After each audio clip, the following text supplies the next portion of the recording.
నాన్న, రాత్రి అయిపోయింది కదా, పడుకోవాలి ఇంకా. మళ్ళీ రేపు పొద్దున్న స్కూల్కి వెళ్ళాలి కదా. దా వచ్చి పడుకో. నీకు మంచి కథ చెప్తాను, కథ వింటూ పడుకోవాలి. సరేనా? దా వచ్చి పడుకో. అనగనగా ఒక ఊళ్ళో ఒక పేదరాశి పెద్దమ్మ ఉండేదంట. ఆ పేదరాశి పెద్దమ్మకి నలుగురు కూతుళ్ళు ఉన్నారంట. నలుగురు కూతుళ్ళకి పెళ్ళిళ్ళు అయిపోయాయి అనమాట. పేదరాశి పెద్దమ్మ ఒక్కరితే ఉంటుంది కదా, అందుకని ఒక్క కూతురు ఇంట్లో 3 నెలల చొప్పున ఉంటూ ఉండేదన్నమాట. ఫస్ట్ కూతురు ఇంట్లో 3 నెలలు అయిపోయిన తర్వాత రెండో కూతురు ఇంటికి వెళ్దాం కదా అని చెప్పేసి వెళ్తూ ఉంటుందన్నమాట. నడుచుకుంటూ వెళ్తూ ఉంటుందన్నమాట. ఆ రోజుల్లో బస్సులు, ట్రైన్లు, కార్లు అవేం ఉండేవి కాదు కదా. ఎక్కడికి వెళ్ళినా కూడా నడుచుకుంటూనే వెళ్ళేవాళ్ళు. అట్లా నడుచుకుంటూ నడుచుకుంటూ వెళ్తూ ఉంటుందన్నమాట. వెళ్తూ ఉంటే మధ్యలో ఒక పెద్ద అడవి వస్తుందన్నమాట. అడవి అంటే ఏంటి? ఫారెస్ట్. అడవి అంటే ఫారెస్ట్ అనమాట. ఫారెస్ట్లో యానిమల్స్ అన్నీ ఉంటాయి కదా, ఆ అడవి వస్తుందన్నమాట. రెండో కూతురు ఇంటికి వెళ్ళాలంటే ఆ పేదరాశి పెద్దమ్మ ఆ ఫారెస్ట్ దాటుకొని వెళ్ళాలన్నమాట.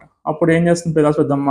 అయ్యో, ఈ ఫారెస్ట్ దాటి వెళ్ళాలి, ఈ ఫారెస్ట్లో యానిమల్స్ అన్నీ ఉంటాయి, ఎట్లానో అని పాపం భయపడుకుంటూ భయపడుకుంటూ చిన్నగా వెళ్తూ ఉంటుంది అన్నమాట. ఫారెస్ట్లో వెళ్తూ ఉంటే అప్పుడు ఏమవుతుంది, అక్కడికి ఒక పెద్ద పులి వస్తుంది. వచ్చి ఏ ఆగు, నేను నిన్ను తినేస్తాను, నాకు ఆకలేస్తుంది, నేను నిన్ను తినేస్తాను అని చెప్పేసి అంటుందన్నమాట. అనగానే పాపం పేదరాశి పెద్దమ్మ బాగా భయం వేస్తుంది. భయం వేసి గట్టిగా ఏడుస్తూ ఉంటుందన్నమాట. వద్దు పులి, వద్దు, నన్ను తినొద్దు అని గట్టిగా ఏడుస్తూ ఉంటుందన్నమాట.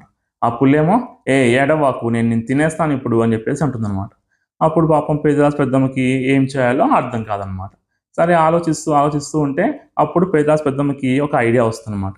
అప్పుడు ఏమంటుందంటే పులితో, పులి నేను ఇప్పుడు మా రెండో కూతురు ఇంటికి వెళ్తున్నాను, అక్కడ 3 నెలలు ఉంటాను, 3 నెలలు అవగానే వచ్చేస్తాను, నేను రాగానే నన్ను తినేసేయి, నేను ఈ 3 నెలలు మా రెండో కూతురు ఇంట్లో బాగా అన్నం అన్ని బాగా తిని బాగా లావుగా అయి వస్తాను, అప్పుడు నువ్వు నన్ను ఎక్కువ రోజులు తినొచ్చు అని అంటుందన్నమాట.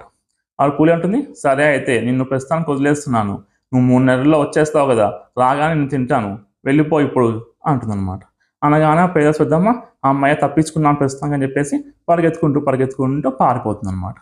ఇంకా రెండో కూతురు ఇంటికి వెళ్తుంది కదా పేదాస్ పెద్దమ్మ, అక్కడ 3 నెలలు కాస్త అయిపోతాయి అన్నమాట. ఇంకా 3 నెలలు అయిపోగానే పేదాస్ పెద్దమ్మ మళ్ళీ వెళ్ళిపోవాలి కదా. సరే అని చెప్పేసి మళ్ళీ ఫారెస్ట్లోంచి మూడో కూతురు ఇంటికి వెళ్దాం అని చెప్పేసి మళ్ళీ ఫారెస్ట్లోంచి వెళ్తూ ఉంటుందన్నమాట. అమ్మో పులి చూస్తుందేమో అనుకుంటూ భయపడుకుంటూ చిన్నగా దాక్కొని వెళ్తూ ఉంటుందన్నమాట. అయినా కూడా పులి వచ్చేసి పేదాస్ పెద్దమ్మ ఎక్కడికి వెళ్తున్నావు, దాక్కొని నేను వచ్చేసాను, నేను తినేస్తా ఇప్పుడు, నిన్ను నా నుంచి ఎవరు కాపాడలేరు ఈసారి అని చెప్పేసి అంటుందన్నమాట. అప్పుడు పేదరాశి పెద్దమ్మకి మళ్ళీ బాగా భయం వేస్తుందన్నమాట. అయ్యో, పులి వచ్చింది, పోయినసారి తప్పించుకున్నాను, ఈసారి నన్ను ఎవరు కాపాడలేరే, ఎట్లాగా అని చెప్పేసి ఏడుస్తూ ఉంటుందన్నమాట. ఏడుస్తూ ఉంటే పులి అంటుంది, నువ్వెంత ఏడ్చినా కూడా వేస్ట్, నేను తినేస్తాను ఇవాళ అంటుందన్నమాట.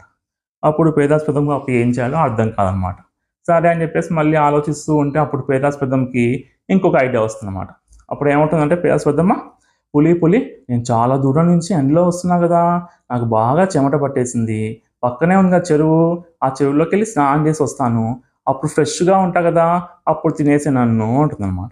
అప్పుడు పులి అంటుంది, సరే అయితే వెళ్ళి ఫాస్ట్గా స్నానం చేసి రాపో, నువ్వు స్నానం చేసి రాగానే నేను తినేస్తాను నిన్ను అంటుందన్నమాట. సరే అని చెప్పేసి ఏం చేస్తుంది పేదాస్ పెద్దమ్మ, ఆ చెరువులోకి వెళ్ళి స్నానం చేద్దాం కానీ చెరువులోకి వెళ్ళి ఏం చేస్తుంది, ఇంకా అక్కడే ఉంటుందన్నమాట రాకుండా చాలాసేపు అయినా. అప్పుడు పులికి అనుమానం వస్తుందన్నమాట. ఏంటి పేదాస్ పెద్దమ్మ చెరువులోకి వెళ్ళి ఇంకా రావట్లేదు, చాలాసేపు అయింది కదా అని చెప్పేసి పులి ఏం చేస్తుంది, పులి కూడా వెళ్తుంది చెరువులోకి. వెళ్ళగానే అప్పుడు పేదాస్ పెద్దమ్మ చేతిలో ఏం చేస్తుంది చెప్పంటావా, చేతిలో అంతా ఇసుక పెట్టుకొని ఉంటుందన్నమాట. పులి రాగానే ఏం చేస్తుంది, ఆ ఇసుక అంతా తీసుకు ఆ పులి కంట్లో వేసేస్తుంది అనమాట. వేయగానే పులి పాపం కళ్ళు మండుతాయి కదా, కళ్ళు మండుతూ ఉంటే పులి పాపం కళ్ళు మూసుకొని ఇట్లా చేతులతో ఇట్లా రబ్ చేసుకుంటూ ఉంటుంది కదా. ఈ లోపు ఏం చేస్తుంది పేదాస్ పెద్దమ్మ, పరిగెత్తుకుంటూ అక్కడి నుంచి పారిపోతుంది అనమాట. అట్లా పారిపోయి అడవిలోంచి బయటకు వెళ్ళిపోయి తప్పించుకుంటుంది అనమాట. అది అట్లాగా పేదాస్ పెద్దమ్మ పులి దగ్గర నుంచి తప్పించుకొని పారిపోతుంది అనమాట.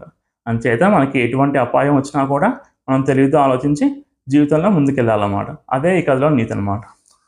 సరే నాన్న, ఇంకా లేట్ అయిపోయింది కదా, పడుకో, మళ్ళీ పొద్దున్నే స్కూల్కి వెళ్ళాలి కదా, పడుకో గుడ్ నైట్.